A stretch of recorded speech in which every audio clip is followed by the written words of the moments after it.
Yeah, I thought UCLA was supposed to be better at this.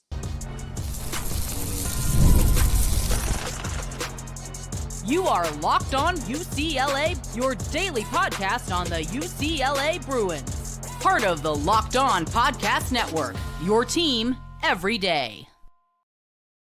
Welcome, everybody, to this edition of the Locked On UCLA Podcast. I'm your host, Zach Anderson-Yoxsimer. Thanks for making this show your first listen each and every day. It's free wherever you get your podcast, and it's available on YouTube. Like, comment, subscribe. Thanks for your support. This episode is brought to you by FanDuel. If you're a new customer, place your first $5 bet. If you win, you'll get $150 in bonus bets. If you win that first $5 bet, go to FanDuel.com to get started. And where we get started today is, hey, man, we're back. We're feeling better. We're going to have a real show today. So let's get rocking and rolling for this one. We're starting off with what did I think UCLA would be better at with this team, Mick Cronin's team? What were they supposed to be better at? A shooting team. I've said it. The numbers said it. The other people, it's just, you look at the stats, you look at what UCLA brought in, you look at rankings, everything on paper says the Bruins should be shooting better than they have been. All right. This is a team that's put up 80 plus in three games, 84 plus in 3 games. They've scored 70 in every win. And then their only loss, they really bottomed out. They had 21 turnovers. They shot 21% from 3, but we're not even touching on the turnovers. It's the fact that UCLA hasn't been a consistent three-point shooting team. Now, last time out against Idaho State, they went 9 of 14 and shot 64%. But heading into that game, UCLA, even with that 64% night, is in the 230s when it comes to three-point shooting across the country. UCLA is in the bottom half of all of college basketball, in 230th plus place to be a three-point shooting team. They have last year's third best shooter in the country. Can't get off the bench for any minutes. That's Mick Cronin's decision. He knows more than I do, but there's something off there. And then in every single game UCLA's played, other than the season opener, UCLA has given up more threes than they have made. Yes, UCLA in that game against Idaho State shot better from 3, but the Bengals got hot late and made 11 threes, the most the Bruins have given up all season. While UCLA, they technically, statistically have a solid defense, even though they're in around the hundreds, I believe, which is better than their three-point shooting offense. But I think UCLA would like to be much better defensively against the 3. They're not horrible. They're definitely not horrible defending the 3, even though I think they can be better individually on the wing on certain players that are red hot. UCLA has given up more threes than they've made in one game. That was because game 1, UCLA went out and knocked down 10 threes against Rider. Now, what's been the problem here? Well, it's because Dominic Harris has not been a real factor for this far for UCLA this season. That's been tried and true. All right, that is, until Mick Cronin puts him in there or he figures out the Cronin's liking, that's something that will need to be fixed in the future for UCLA, whether it's a three-point shooting, whatever it is. You've got Tyler Bilodeau, who surprisingly, after a bit of a cold stretch, is now leading UCLA in made three-pointers. Now, if you had your best bet on to who would be leading UCLA in three-point shooting and attempts, I'm not sure Bilodeau would be the man. Bilodeau is being left open for a reason, but if he's going to knock down 40%, then you're going to see UCLA's three-point shooting numbers crawl up immensely. And maybe not just crawl up, but shoot up, and they'll be in the hundreds in no time. So the X factor for UCLA shooting three-pointers is how many will the opposition let Bilodeau take and make before they close in and give him space. Because a lot of those misses early on were him being wide open and shooting it short. Another key cog in UCLA shooting threes. Kobe Johnson, who came into the season last year out of USC shooting 30% or better, he's 2 of 9. Dylan Andrews, I've seen him force quite a few threes when he was still healthy in the New Mexico game, still healthy in the season opener. He forced quite a few threes and wants to prove to us that he can shoot it. That hasn't really panned out this year. And it's between both Dylan Andrews and Kobe Johnson and the other one, Sky Clark, who is 3 of 11. All right, those 3 guys are three players I think UCLA needs to shoot the ball well. This year, Stefanovic is shooting 35%. He's 5 of 14. All right, I think those are good numbers from somebody coming off the bench, giving and getting limited numbers in the starting lineup. So Stefanovic is there shooting the ball well. Mac scored 21, and he's only – think about this. Mac took a bunch of threes last year, had it under 30%. This year, in now 5 games, he's 42%, but he's only taken 7. He is living by pushing himself towards the paint and getting to the foul line, which is where he was the most successful he was last year. And that's the type of attacking, slashing guard Mick Cronin needs in his lineup, dare I say in the starting lineup, but that's what UCLA needs, and he's a change of pace. So until the likes of Dylan Andrews, Sky Clark, who is a guy that Mick Cronin got to score buckets, UCLA built this team to go score buckets. And now I'd like their defense to be shored up, look a little bit better, not just give up the last 2 minutes of the game against Idaho State, but offensively, it still looks odd at times, even when they're scoring 80 against teams that they're expected to blow out. Whether it was a 30-point margin of victory or 40-point margin of victory against Lehigh or Boston, or it should have been a 25-plus point victory against Idaho State, a pull-away victory against Rider. They were trailing for a decent part near the middle portion of the first half against Idaho State, and the Bruins had to go on a 10-0 spurt, I think largely led by Mac free throws, to go in there and then pull away at the half to only lead by 14, and then eventually pull away to a comfortable enough lead that even though Idaho State charged late, the Bruins weren't truly facing any shot of a loss. But they will when they're facing the Gonzagas who can pour in points, Arizona who will do the same, or North Carolina who already went to Kansas and overcame a 20-point lead and lost by 3 in Lawrence at Allen Fieldhouse. UCLA is supposed to be better. The Bruins are shooting 31% from 3. What was this team last year? Arguably on pace for the worst 3-point shooting season in UCLA history. They ended up shooting close to 33% for this season. And that wasn't necessarily a good 3-point shooting team. That's because Stefanovic and Andrews hit a bunch of threes down the stretch and got red hot. This year, UCLA is touching towards record low numbers with the team that should be shooting much better. Now, I'm surprised that Bilodeau has gotten red hot as of late, and he is one of the better percentage shooting 3-point shooters for UCLA, especially at the volume that he is. But it's 3 players specifically that are shooting a bulk of threes. Andrews hasn't done so a lot in a minute with him missing a game or two. But Andrews, Johnson, and Sky Clark need better 3-point shots or not to force it. I like Clark if he could use more of a shooter's role now that Andrews is working his way back, I think, as a starting point guard into full health. And you can let Clark shoot it. But UCLA needs more out of him. Johnson, if he's not making it, I think he needs to have a stop sign put up for 3-point shots and just worry exclusively on the defensive side and hitting the mid-range J. Because what made Jalen Clark so dominant for UCLA in the year they won the Pac-12 a couple seasons ago was that he shot better than 30%. He could get his best shot off the dribble, but against USC, he hit that clutch game-winning 3 when everything was going to crap. When everything was going downhill late against SC 2 seasons ago in Pauley Pavilion, it was Jalen Clark who hit that dagger 3.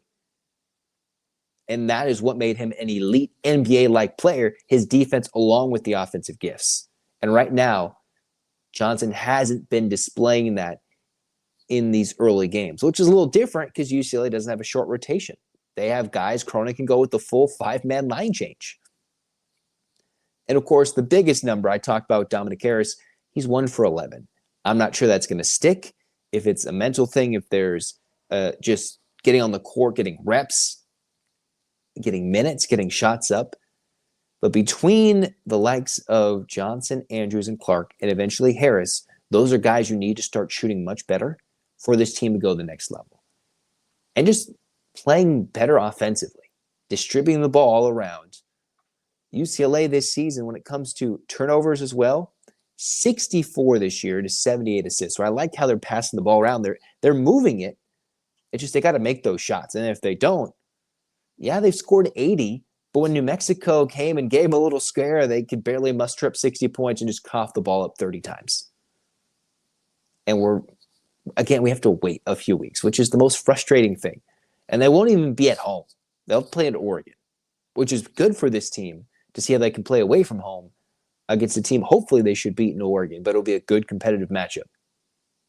But the thing I thought they'd have is shooting. And right now, they have worse numbers than last year's team, and they couldn't even shoot the three for the majority of the season.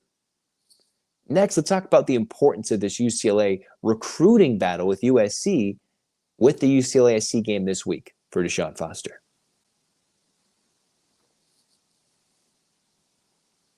Are you missing somebody this holiday season and you want to be part of the festivities from afar? Or do they live far away and you wish they could be close to you? Well, we've got the perfect gift for you. Skylight Frame is the touchscreen digital photo frame your whole family will love. Upload thousands of photos with your phone and watch them appear in seconds. It's super easy to use. The setup takes less than a minute, less than 60 seconds. And all you have to do if you want to add new photos is you add it straight from your phone anywhere. It only takes a tap on your phone and you can send new photos to a frame across the country. It's the fastest, easiest way to keep in touch with the loved ones in a loop, and they'll feel so much more connected. If you don't have one in your house, I sit there, whether it's with communities, with its families, they have them everywhere. I'm like, oh man, I want to watch this. Oh, I want to see this photo. They're so cool. So go check it out. The touchscreen is a game changer. Oh, I want to see this photo. Oh, that's somebody I don't want to see. Let's move that real quick. You can do it so quick with Skylight Frame. And right now, as a special limited time offer for our listeners, get $20 off your purchase of a Skylight Frame when you go to skylightframe.com/college. That's SKYLIGHTFRAME.com/college. Get $20 off your purchase now at skylightframe.com/college. Get ready to tackle the NFL action with FanDuel, America's #1 sportsbook. Right now, new customers can bet $5 and get $150 in bonus bets if you win. The FanDuel Sportsbook app gives you everything you need to place live bets on in the NFL all in one place.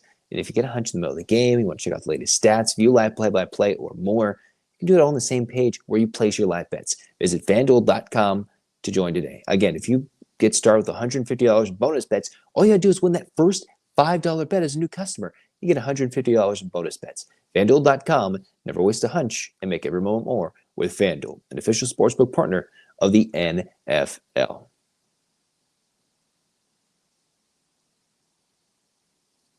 All right, the battle for the victory belt, right? The UCLA USC game, crosstown showdown, crosstown rivalry, whatever cup they're battling for, we're battling for the bell. It's UCLA USC. This is Beat SC week.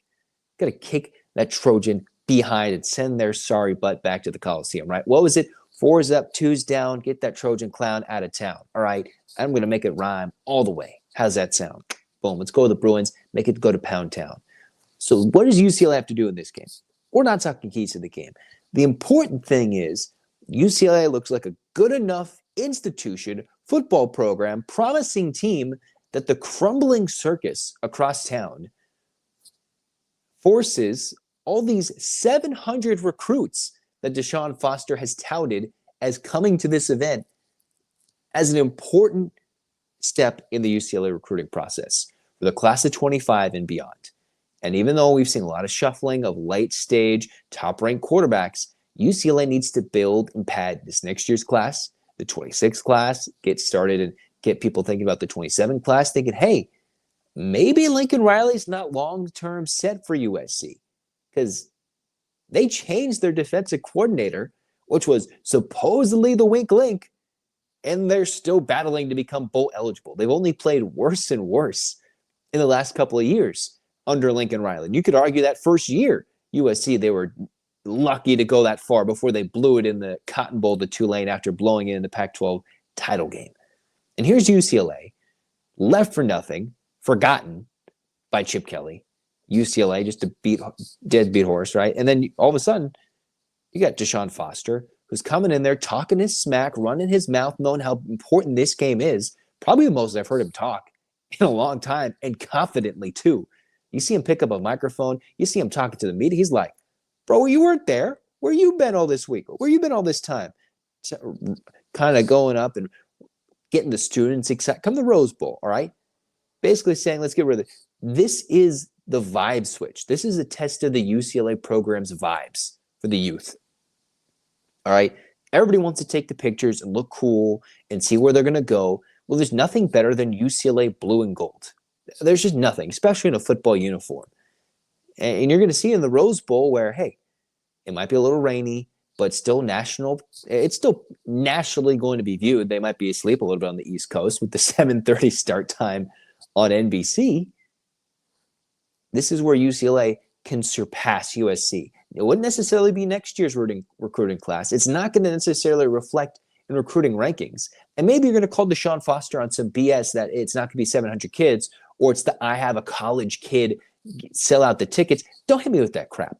All right? Deshaun Foster's not this Chip Kelly, Lincoln Riley BS where they're just going to shovel crap out of there into your force feed it. Yeah, maybe he's figuring out how to talk to the media a little bit better, right? 700 kids, maybe it's something. It's not I'm a college. There is a reason that he is doing this, and it's to say, hey, I know how to play with the media too.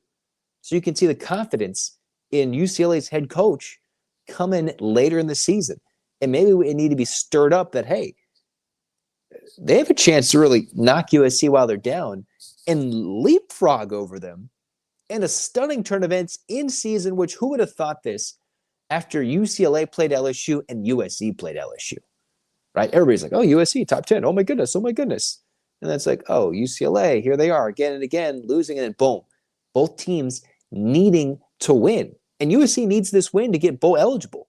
UCLA obviously needs to win the next two to become bowl eligible because there's no guarantee SC is going to beat Notre Dame at home. I hope there isn't. It'd be lovely for UCLA to knock them out of bowl eligibility. So what would it say to all the kids that were laughing at Deshaun Foster, all the people laughing at Deshaun Foster at Big Ten Media Day, that if he goes to the Rose Bowl and swings and crushes USC, whether by 50 or just simply wins with a team that, on paper, prior to the season, with all the national pundits, should not stack up with USC. But here they are with new coordinators, new head coach, still a mini shuffle at quarterback with one injury, but Garbers is there. And the Bruins have come back ready to play, looking for back-to-back wins in this rivalry and keeping that bell blue. That would speak a lot to the high school kids, to the SoCal recruiting, to the country, to the Big Ten. Hey, the team in football that can run this town with the new energy, the new vibe is UCLA. And then Lincoln Riley would certainly be on the hot seat. How could he not? How could he not after having a bowl-less potential campaign, depending on how this plays out? So this is a huge chance for Deshaun Foster, a massive opportunity to flip the script, stick it to everybody else that was laughing at his Big Ten Media Days. And all he's got to say is, I hope this is what Deshaun Foster says. You know, we're in LA. Ring the bell and then leave his press conference. UCLA wins Saturday night. He walks up, sits at the presser. I like him to sit there and look to everybody in the eye with the freaking victory bell and be like, you know, UCLA and SC, we're in LA. There's only one team that runs that town. Boom, rings the bell, walks off. No questions asked, no questions answered.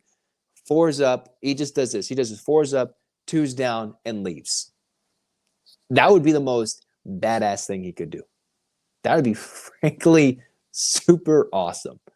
That is the type of message UCLA could send to the recruiting and everybody.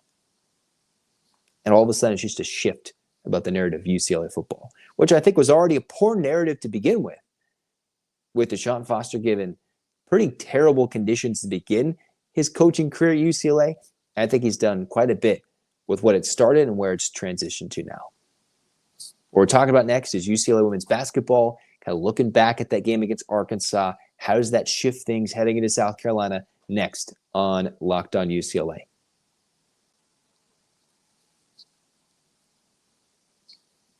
Let's talk to you about Prize Picks, all right? Because it's the best place to get the real money sports action. Over 10 million members, billions of dollars in reward earnings and winnings. Hey, Prize Picks has made daily fantasy sports accessible to all you got to do is you pick more or less on at least two players for a shot to win up to 100 times your cash. You can run your game all season long on Prize Picks. Again, the best place to get action on sports in over 30 states, including California, Florida, Georgia, Texas. Yeah. And it invented Prize Picks, the flex play, which means you can still cash out if your lineup isn't perfect. You can double your money, even if one of your picks doesn't hit. Man, think about my daily fantasy, my football team, garbage. They're garbage. But all my football teams in the pros and all those things, when it comes to fantasy, not good. But if it's not perfect with Prize Picks, you can still be good with the flex play. All right, sign up today and get $50 instantly when you play $5. You don't even need to win to receive the $50 bonus. It's guaranteed. Prize Picks also offers weekly promotions that can lead to big payouts like Taco Tuesday each Tuesday, and it discounts select player projections up to 25% to provide even more value for your lineups. Again, download the app today and use the code LOCKEDONCollege to get $50 instantly after you play your first $5 lineup. Again, download the app, LOCKEDONCollege, the code, to get $50 instantly after you play your first $5 lineup. Prize Picks. Run your game. All right, cruising on here in the last segment of Locked On UCLA. Man, oh man, does it feel better to feel better. All right, and it'll feel even better this week after having to get over this nonsense flu or cough or whatever I had, and for UCLA to go kick some USC butt. Not just once, but some South Carolina butt. If UCLA, the football team and the women's basketball team, can go beat USC and SC and whenever the two schools are fighting over what to call themselves, obviously in the West Coast, you think of USC, you think of that bitter Cardinal and gold, right? You just like, but obviously there's some Gamecocks coming to town. That game is just as important for the UCLA women. Number one in the country for Corey Close and UCLA coming into Pauley Pavilion, which I hope is sold out. Should be just as packed as the UCLA USC game later in the year when they host them for Big Ten play in the regular season finale. Now, for the Bruins, they're 4-0. They just laid the beat down on Arkansas in their last game, 101-52. Just slowly but surely laying the smack down the Razorbacks, who preseason were predicted to finish in last place in the SEC. Now they're expected to play the national champions, the reigning champs. The team was not been able to be contested with in quite some time, even by everybody's darling and Caitlin Clark, who did her best. UCLA has fought and fought. But what did I like what they did against Arkansas? One, what I thought was fantastic was Jamea Gardner, who's come in and been a lights-out shooter. I did not realize that she could shoot it as well, and that is something UCLA needed, because even Charisma Osborne, I didn't think would shoot it in her days at UCLA in the last couple of years as high of a percentage, but Gardner has come in and been lights out, with UCLA needing to have her do more. 7 of 12 from three and started even better than that. I think she was 5 of 5, if not better in the first quarter, ended up with 23 points. Lauren Betts, she does her. She's going to get her 20 and 10, 20 and 12, does that. Dougal Leach back in the lineup after a missing 18 points, 15 rebounds. Arna Solo, 7 points, 11 assists. That's a true freshman who's not got action for UCLA 4 games, including at the time a top 15 ranked Louisville team across the country. 3 games since then. Has seen ups, has seen scoring highs, and I think has improved quite a bit, in my opinion, since that first game as a true freshman. And then, we saw Gabby Hawkins back in lineup after she missed the last game. She was back in there. Didn't have the best shooting night, but was there. We did see Janiah Barker play, and I think one of the biggest things for UCLA was the return of Kiki Rice. Didn't score, didn't do a lot to shift the ball around, but 11 points, 0 of 4 from the floor. Her presence on the court alone can just change the game for UCLA. Now, is she ready after the offseason shoulder injury that she's been recovering from? And is she ready to go play 30 minutes against South Carolina?